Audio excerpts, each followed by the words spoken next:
This is Karen with newclevelandradio.net, and it is time for isms. Now, many of you have been asking, what does ism stand for? Well, we're living in turbulent times, and it's not the first time that our world, our country has felt challenged. But you know, there are so many words that end in ISM that are positive. And that's what I want our listeners to start moving towards. Now, my guest today is Jim Ballard, a musician extraordinaire. I'm so glad, Jim, that I met you about 6 years ago because I listen to your music quite a bit, especially when I start questioning, am I doing the right thing? Am I feeling the right way? You've got a song out there that comes from your heart that talks about real life. And we're going through some real life things now. Yeah. And as we talked about prior to going on air, these things have been going on for a while, but now they've come to a head. So how do you, as a musician who've lived through many turbulent years, how do you wake up in the morning and face the day and say, I'm not going to let this take over my soul, because we have too many people who are still under the covers right now? Yeah.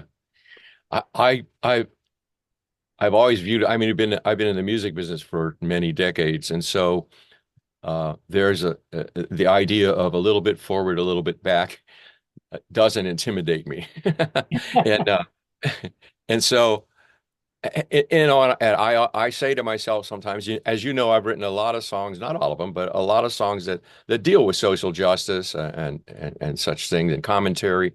And I hope that they come off not as preaching, but as just my point of view. But I am paying attention, so I want to bring these things to the front. On the other hand, I say to myself, if Bob Dylan couldn't turn this around, who am I? But I keep telling myself, he moves a foot forward while I move a millimeter forward. And if we can feel like we're moving the needle just a little bit in the positive direction, that kind of is what keeps me going, because that is what I do. And before I ever became a musician, I was in love with art, and architecture and technology, and I would go in those kind of directions. But I've always loved books. I've always loved reading. I've always loved listening to the grown-ups when I was a little kid discussing Harry Truman. So, Right. And so to get in that lane with my music is kind of a natural thing for me. And then looking around and trying to be mindful and cognizant of what's been going on ever since I've been really aware of this stuff, I'll tell you this story in a second. I was telling someone last night, but to bring that awareness to the forefront without being judgmental, because it's so easy to do, to bring it to the forefront and try to get people to be drawn in through the music. Because that's what I do. Right. I was talking to someone. I go to the poetry nights at the Rialto Theater pretty much every month. It's the first Wednesday of every month. And I ran into a woman there. I won't say her name, but she's very well known in the social activism circles here. And she came to the poetry night because she was not a poet, but she wanted to say something, and she was very, very, very sad about the recent Thanksgiving night shooting of a young black man in Akron. And she's young enough to be my daughter, so she's a generation younger than me and not as young as my grandchildren. So she's in between there. And I hugged her and I talked to her for a second, and I said, I have to tell you, when I was growing up, I lived in a luckily very diverse neighborhood because it was full of immigrants from World War II, full of all kinds of immigrants from World War II, plus full of, since it wasn't a high-end neighborhood, it was also naturally full of African Americans. But all of these people, these kids, I grew up with these kids from all these different cultures with their food and, and stories and their music and dance and all the things that you didn't get outside that bubble. And so I'm happy for it. But I, when I was, a lot of my friends, I don't want to sound too snowflakey here, but a whole lot of my friends um, were black kids, especially the boys. You know, we hung out and we did lots of things together, and it was just every day, you know, kind of stuff. But when I was 14, is the year that they passed the Civil Rights Act, 1964, and I remember, you know, being on the side of that. I mean, Martin Luther King was on the rise in those Right. first couple of years of the 60s, and we began to be very aware of him more in the mainstream. And I was like a fan, you know, and but I can still remember the day they passed it. I was in school, and somehow we got the news that the Civil Rights Bill had been passed, and I did like, you know, yeah, no more segregation, no more, you know, no more racism. And of course, that was now 60 years ago. And I've wised up since then.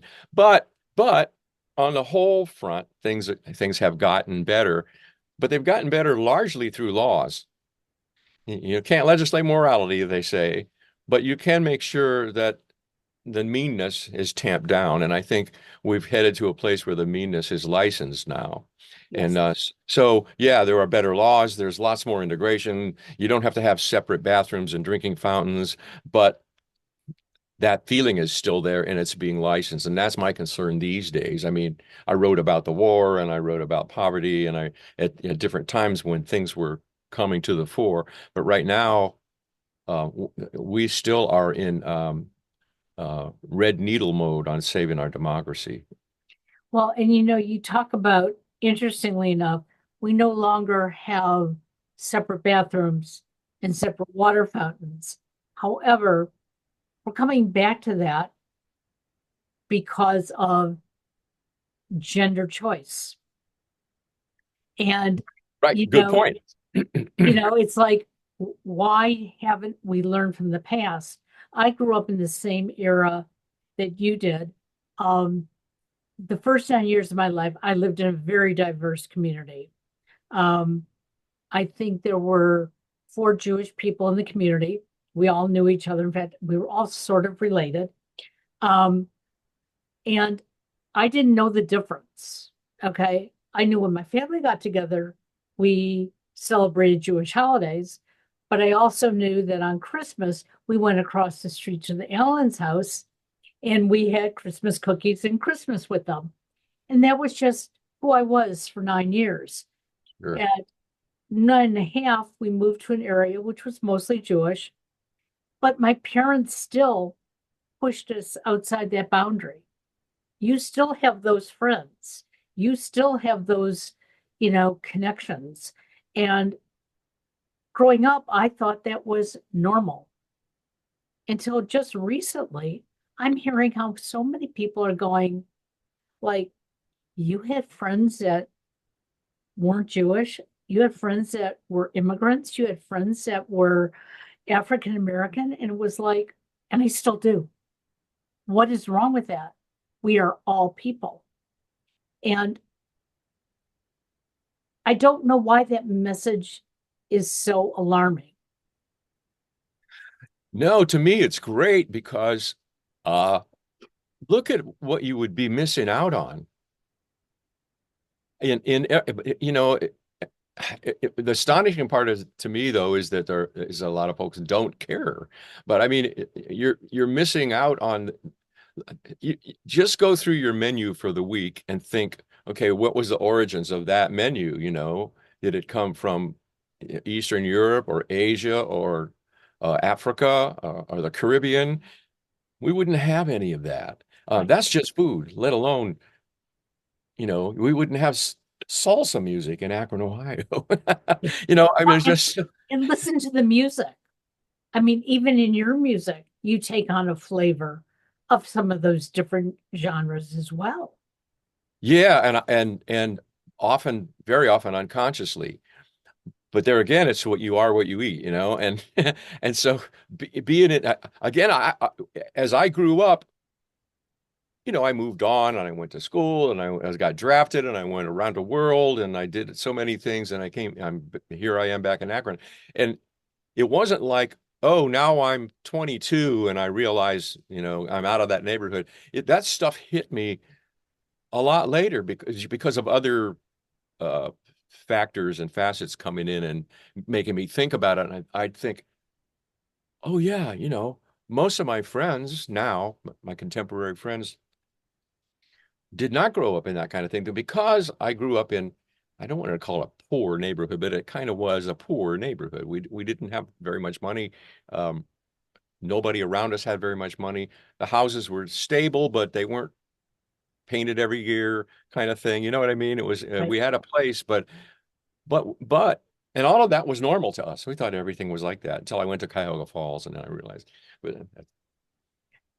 Uh, but they I just didn't. I thought everybody had this, including the diversity of people and the there again, this will sound like old man woke, right? But when I was like 10 and 11 years old, of course I was playing pee wee football, and a lot of the kids on the team were black, and they were in my classes, and it was just normal, and we got to be good friends, and they would sleep over at my house, have dinner and sleep over at my house, and I would go to have dinner and sleep over at their house and not think anything about it. But when you think about it being 1956, 58, 60, and black and white kids staying with each other, oh no. Yeah. You know what I mean? So that's partly what I mean about things have moved forward and things have moved back. Hate is like a little hamster or something, and you get rid of this hamster, it's a whack-a-mole is a better, but it shows up somewhere else, and it shows up somewhere else, and hate and division and just ignorance and misunderstanding, not knowing, that these cultures. So I don't know. I just have to go back to Rodney King and say, can't we all just get along? Because it's so natural. It's so easy. Why, and I don't mean to say that it just happens either. A lot of us come from different cultures and different traditions, and you see somebody else's culture or tradition, the way they dance, the way they eat with their spoon, the way they eat with their chopsticks. You look at these other things and they are strange to you because they are things you haven't done, but they're not harmful. They're not No. dangerous. Right. And if you don't, it's like my daughter-in-law and son live with us because they just moved back from Asia. And my daughter, they prefer, because they've been in Asia for so long, they prefer to eat with chopsticks. Okay. I don't. And they're just fine with me using a fork. I can't do it. But I don't put them down for it, and they don't put me down for using my fork. And that's a simple analogy, but we just need to quit getting on each other's chopsticks and forks. Exactly. Really. Well, it's interesting because, like I said, I grew up maybe I noticed that somebody's skin looked different than mine, but I didn't judge them by that. Okay. Right. And so I Right. didn't necessarily say that Susie was my black girlfriend. Okay. Susie was my girlfriend. Yes, Right. she looked different than me. But I was doing a podcast about 10 years ago, and I had this woman on, and she happened to be African American. And I said, I don't look at color. And she got very upset with me. Right. She said, I don't ever want to hear you say that again. Because that's a thing too. Yeah. And I Right. thought, well, I'm being honest. I look at everybody as being equal, Right. and she said, but we're not. And until we are, I want you to see the difference. Mm-hmm. And all of a sudden, I started realizing that the movements that you and I saw in the 50s and 60s, they made things better for some. But now I know why I'm supposed to look and see color, because I'm supposed to be able to see that, hey, you are not being treated fairly. And Right. my son told me a story that happened to him. He now lives in Texas, and he was leaving a hockey game one evening and walking down the street in Texas to go get to his car. And he left, I think, earlier than everybody else. And he felt footsteps behind him and eyes staring at him. And he was scared out of his mind. And he started walking faster and heard this person yell out to him, "Stop." And he thought, oh my God, I'm going to be robbed. Was a very nice young man who realized that here was a tall, white young man walking down a street in a black neighborhood. Mm. And he said, "Can I walk you to your car? You may not be safe here. You look so much different than the rest of us." And he said that he just stood there in panic because he really thought this guy was going to rob him or do something else. Nice guy, walked with him. They talked for a while. They shared conversations. He made sure that my son got in his car, locked his doors, and drove off. But yet, that's the fear that some of us live with because the media has frightened us. And I'm hoping this media is taking that fear away. Yeah. Well, and there are so many stories like that because there's so much nuance. It's a Rubik cube of history. What's right in 1962 becomes maybe not wrong, but just politically wrong by 1972, and it just keeps going. And um, you have to keep up with it in a way. It's like iPhones, you have to learn the newest, the newest. You have to keep up with it, and it becomes an irritating hassle in a way because that's just how humans are. They go, oh, I got to learn this again. But you can understand why things keep getting redefined, even through vocabulary and how you say something. It keeps getting redefined because our society keeps getting redefined in little ways all the time. Which takes me back to the idea of what I was talking about of so many of us songwriters who never got to be the chance to be Bob Dylan are trying to do the same thing. And so it takes a nation, it takes a village, it takes a nation. And so, and I just last night, in fact, one of my guests, Jonathan Blackshire, he came in from Youngstown through the terrible weather to play at the Rialto, and a lot of his music I compared to Woody Guthrie. And, as you know, Woody Guthrie, Right. somewhat the father of social protest music. And we do each other's songs in the process of this. So I did one of his songs that did remind me of sort of an old combination of old acoustic blues and a Woody Guthrie song. And in fact, the melody that he had, I didn't know if he realized it because he's somewhat younger than I am, but the melody was very close to a very famous old folk song. So it all melded together. But there again, here was someone young enough to be my son who's carrying on this tradition of we, us, folk singers, because that's what we are really, trying to be able to make social commentary. And the one thing that I have a big problem with is the shut up and dribble thing. Like they said to the LeBron James, who are you? You're a basketball player. Shut up and dribble. When LeBron James has an amazing cognizance of what's going on, not only because of his blackness and growing up black. And I knew exactly where he grew up. I used to watch him play basketball when he was 8 years old, when he was a kid. So I know where he was. And but he is global. He's universal, not only in his heart, but in his mind and his mission in his life. Why would you want somebody like that to shut up and dribble? Right. Exactly. Why would you want that? You don't have to be a journalist or a pundit or a novelist or a playwright to have an opinion, to actually be educated about these things that are going on in our society and in our particularly these days in our political society, and why that works the way it does. But when you have people who think Abraham Lincoln was a founding father and that the Republicans didn't, if they say the Republicans didn't stop being the Republican Party that they started out at in about 1889, or sooner, that just shows that you haven't been paying attention. And if we can get folks to please kindly pay attention, listen to my argument, and come back with something that you think can counter that. And if you can't, then ask yourself why. That's, Because that's that is the key question.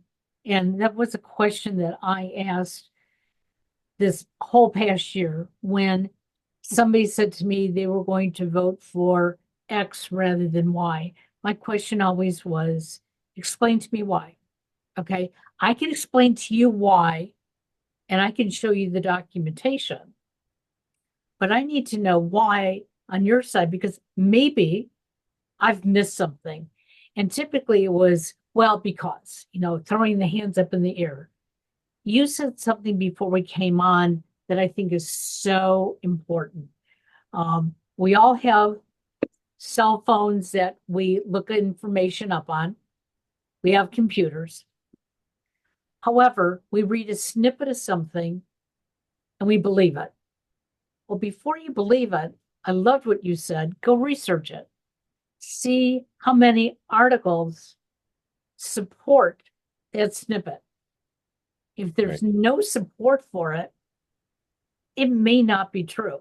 I'm not going to call it a lie, but I'm going to say it may not be true.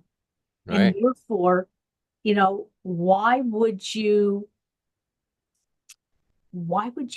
agree to something that you don't have any information on? My mother once said to me, I remember I came home from school one day and I said, I want to do this because everybody else is doing it. And she said, who is everybody else? I could name one person. And she goes, just because that person's doing it doesn't mean you should do it.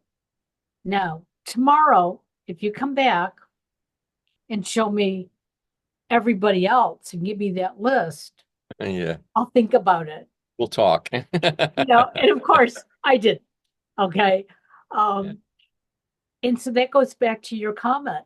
Look it up, do some research, use your, talk to other people and talk to both sides of the aisle.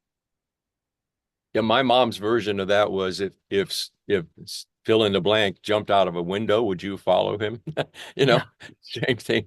And speaking of moms, and the one song that I dearly hope we play on this is called Better Angels. It starts out, the first line, it starts out talking about my mother. My mother was an amazing person, and I say this because for many reasons. First, because she was, but she was. A lot of people underestimated her and you wouldn't, just knowing where she came from, you wouldn't expect her to be as cognizant and amazing as she was. But she was born in 1917 in a little holler in a little town up in West Virginia. They were hard scrapple, it was tough on them. They were farmers and coal miners and they knew almost nothing outside their own community until the war happened, when she was just coming out of her teens and the war happened. And she came to Akron. So she was around a lot more diverse amount of people. Somehow or another, she could talk to you expansively about, well, say go over to religion. She could talk to you about Jesus Christ, which was her tradition. But she could talk to you about Moses. She could talk to you about Abraham. She could talk to you about Buddha.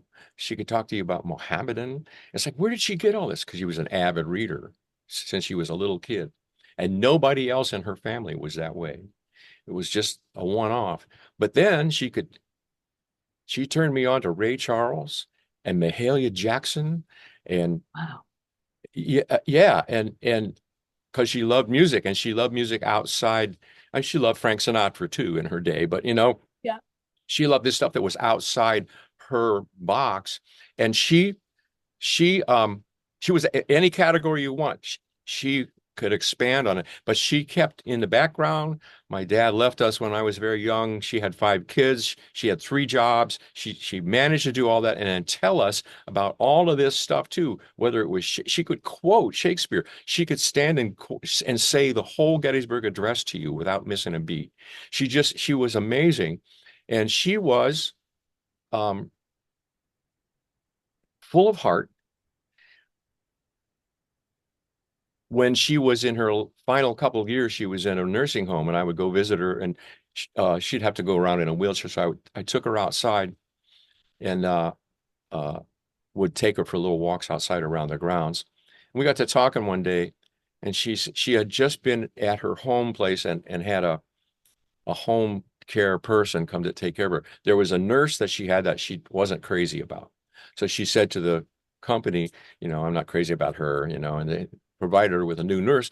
And when he showed up, it was a male nurse. And then she said, I think his name was Todd. But anyway, she said, I like him really well. He's really takes care of everything. And she goes, but you know what? At this time, she's 90. And she goes, you know what, though? I think he might like boys. And I was behind her, and I was pushing her. I said, well, Ma, what do you think about that? She tilted her head for a second and she said, I think we're all God's children. Oh, how beautiful. That was where it came from. And that's why I talk to her still, because she has all this wisdom. And what got me started on this little line was talking about the ACA. She absolutely loved Barack Obama. Counter to her upbringing, her religious upbringing, her culture, her own family, she just had this wisdom where she saw through all of the stuff Yep. that hits the fan, and uh, we can draw from that. I wish that and she looked up everything too, she, same thing, you want to know what this is? We have this big Webster's dictionary, look it up, so she, little hiding away, sit in the back seat, don't say anything, country girl, but man, she had it, and we can all do that. We can all do that no matter our education or our background. We can all be that open-minded. And again, it goes back to the context of the time, you know, uh, I'm sure she would say something that would be politically incorrect, but it wouldn't change her intent or her heart. Right. Exactly. And she would, so we have to get past those things. We have more important things to worry about. I understand they're important, but it's sometimes it's just semantics. And guess what? It'll change next year when somebody goes viral on YouTube with another word, It's funny that you say that, because my husband, is in the same age range as you and I, and he still uses phrases that his father used in the 50s and 60s. Sure. And our 34-year-old son sometimes just is appalled. Yeah. So we were traveling for the holidays, and my husband, I don't know where it came from, but he just said, yeah, I got my old lady with me. And my son, I thought, was going to kill him. Well, I knew he was saying it lovingly. Okay. I didn't take offense to it. In maybe another context, I may have said, hey, that wasn't right. But the way he did it, it was okay, because this is what he grew up with. Okay. And he wasn't insulting me. Right. And so I had to explain to my son, yes, those are terms that you wouldn't use today. But you know what? You use other terms that I wouldn't have used back then. So our language does change. And speaking of your songs, just so that the listeners know, I'm going to have a list of some of your songs in the show notes. And I'm going to ask the listeners to take some time to listen to them. Because yesterday I went through them all for the third time. Better Angels, I absolutely love. I could feel my mother, and just like you, I'm very lucky I had both parents, for the majority of my life. But I spent the last 2.5 months of my mother's life with her, and I learned so much about her as she was leaving this earth. And some people would have said that my mother was a bigot. No, she wasn't. But my mother grew up with two parents who had migrated to the United States, who had seen the horrors in Russia. They were lucky that they didn't get killed. And so my mother would hear these stories. But My grandparents, my mother repeated those stories to all of us. And so I know those things happen. They happened in World War II, and sadly, they continue to happen. So please listen to um, the music of Jim Ballard. And if you're Northeast Ohio, make sure that you watch for him because you're all over the place, Jim. Yeah, maybe a little too much. Not too much, never Yeah. too much. Now, you've brought up Kenmore. So, for the people who don't know, Kenmore was a thriving community and then it sort of fell into ruins for a while. But there's a whole contingent of artists and musicians that have brought it back to life. And it's that melting pot that you were talking about that you grew up in. More so than it ever was. So, how did you get involved in that? Because that to me is one of the biggest positive steps for bringing community together. Well, my wife and I lived in Kenmore and raised our kids in Kenmore. They went to school in Kenmore. I coached baseball in Kenmore.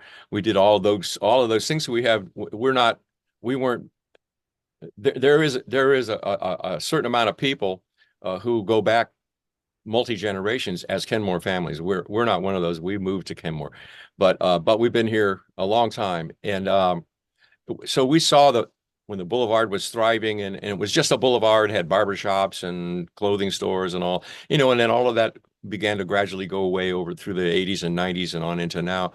And a lot of boarded up buildings, unlit places, just, all of that. And a few years back, there just began to be some talk amongst many of the concerned residents, and we would have little get-togethers at certain people's houses, and just there'd be a group of 12 people, and we would just sit and talk about the ideas of what we could do, and then we would make it a little more formal and say, well, let's break up into little groups and really get more specific about our ideas. So we began to compile these ideas. At the same time, Tina Boyes, who is now our ward council person, but at that time, she was the founder of and first head of Better Kenmore, and actually it was Kenmore Neighborhood Alliance at that point, and it morphed into Better Kenmore, which is now a 501c3 CDC, and I can't say enough about her. She was just a driving force. Terrific. She was the keystones for so many things because she knew she had a heart about the art and about the music, but she also had been in marketing and she worked for foundations and she knew the ropes to pull in those kind of places and understood that you need all of these things to enhance each other. So that's kind of what happened was that stakeholders on the boulevard, business owners, which was every third store that wasn't closed down, the business owners, stakeholders, people from the Chamber of Commerce, just people who were concerned about the boulevard being a better place, along with some of the politicians from the city and the county that we pulled into the loop, and foundation people. But never did they let there not be artists at the table. And that doesn't always happen. I'll tell you, as somebody who's been creating music for so long, you often get discounted because maybe you don't actually own a building because you don't have the resources to do that, or you don't actually have a business that people can come into, but you are a business. And in this case, as a recording studio is a business. And so we know those things, but oftentimes it's the perception that artists and musicians are too flaky to have good input. In this case, that was not the case. They wanted us to be on board. And so we were there every step of the way, not only me, but several other songwriters and artists who are still involved. And so we just began step by step. The fulcrum, the place it began to change some was when in I want to say 2016, but maybe 2017, we had that Better Block event here, which is a nationwide thing. You actually take the place that you want to envision changing. In our case, it was a 3-block area of Kenmore Boulevard, and you almost make a pop-up of it for a weekend we painted lines on the road. We cleaned up everything. We put flower pots out. We got storefronts cleaned up.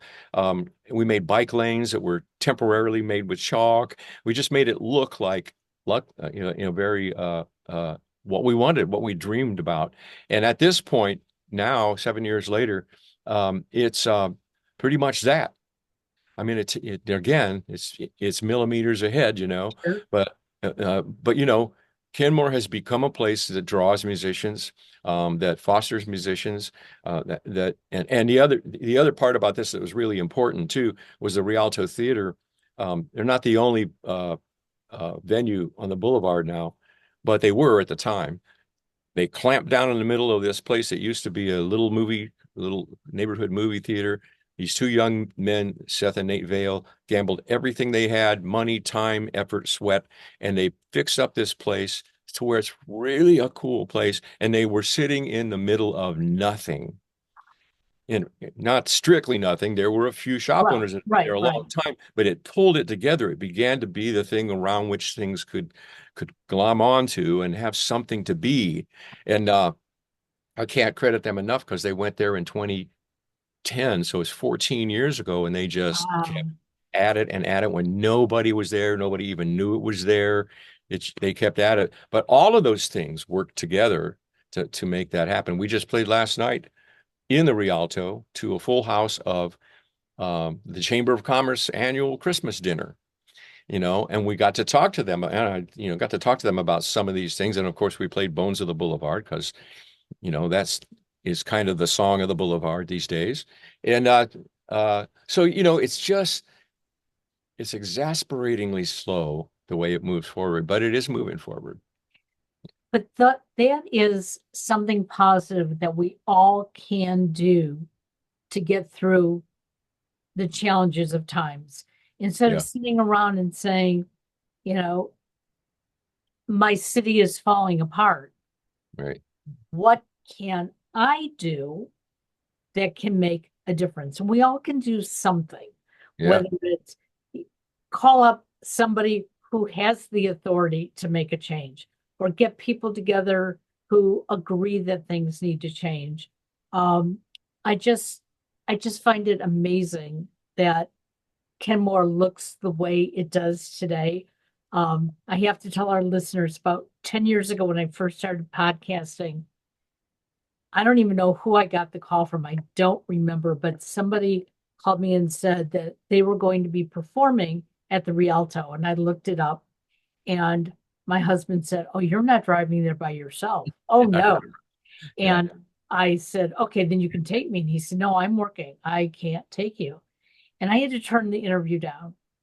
And I was a little upset with him. But about a week later, I went and I drove into the neighborhood, and I realized there were boarded up buildings, and there's the Rialto just standing there. I didn't attempt to go in. I just thought, oh, my husband was right. Let's fast forward to about 6 years ago, maybe a little longer than that, when I met you and Jim Mosey, and I started hearing about Kenmore.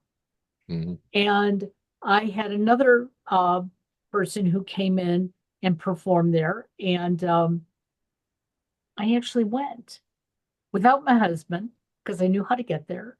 I knew there were some stores there. I knew there were people there. And I knew where to park my car. And it still wasn't like it is today. Okay. Today I think it's amazing, and it's going to get more amazing because of people like you that have a vision, that refuse to give up. And I appreciate that. Well, thank you. So many people have done so many things along the way in Kenmore to make it all come together. We even 3 years ago started a foot race, which, if your area is going to get some street cred, you have to enter into that area where now you have a foot race, and we have one of the coolest ones because it starts in front of the Rialto and ends in front of the Rialto. In the meantime, it goes east to Summit Lake and runs. It starts in this now, what's now pretty nice little artsy district with cafes, and then it goes around this prehistoric lake that's been also simultaneous to all this been getting cleaned up. EPA thinks it's great now, and people are boating on it, and they have a towpath running around it now. So we designed the course so you go around the lake and then back up to Kenmore. It's unique. But this year, Akron is having its bicentennial celebration. It kicks off in the summer, and every neighborhood is going to do sometime during the summer, not all on the same day. They're going to do their own bicentennial celebration. And ours is going to be like a First Friday, like we've been having for the last 5 years. But it's also going to include that race. They move the race day to that day. So again, it's the synergy of all these things coming together, and then during that they have music. They hire music for this, so musicians get to work and get to come out. The thing on the boulevard that we still want to bring along is the idea that we own the busking on the boulevard. We want buskers to be able to come to the boulevard all the time, not even just for special occasions, but to be out there singing safely, and to be able to do that, because, Island Square in Akron owns Porch Rocker. Well, you wouldn't do that, and that happens only once a year. But with our busking idea, which we've tried in little ways, it's been pretty good. And we're looking at ways to tweak it and make it so that we own that, and it's there all the time. It's there all the time in New York City. It's there all the time in Boston. Why shouldn't it be in Kenmore? Absolutely. You are absolutely right. So we're trying to do that. But in any case, my point being, though, that all of these different elements that were diverse and siloed in a way have come together to say, my business is supporting the arts, and the artists are going, well, my music's supporting your business, and the other ones say, well, and I know this to be true, this whole thing is supporting my candidacy for, whatever, and so you need everybody, you need all those elements, or because that's how our country is supposed to work, the public, the private, all the different diverse peoples that we have and their talents. And one thing too, like you say, if you're looking for something to make, whether it's Kenmore or any place else like this, to make this happen, and you're not sure what you have to contribute to it with your talents, just go to it, just support it, just be part of the audience and the voters and support these things, because guess what? If you don't, they go away. So it's really, really important if you're not a builder or a musician or a politician, but you just enjoy going out to hear music and see art, support it. If we've done so many things where there's 3 people there, and it's like, and I'll see somebody who I know is really, really good, and they have 3 or 4 people in the audience, and I'm going, this person should be national, and if nothing else, this room should be full. So again, it's like I always say, when my wife says anything about maybe a lack of support for a particular gig or particular event, I say, it's the voters, honey. It's up to the voters. It is. It's very much like that, And today you brought one of my favorite words to this whole podcast, and it's about humanism. That we're all human. We all have thoughts. We all have ideas. We may not always agree, but there is a way for us to come together, and music is one of those ways. It's a language that we all understand. And you know what? There once was a time that I did not like the blues at all. So I would have listened to you perform maybe 30 years ago, and I would have said, not my music.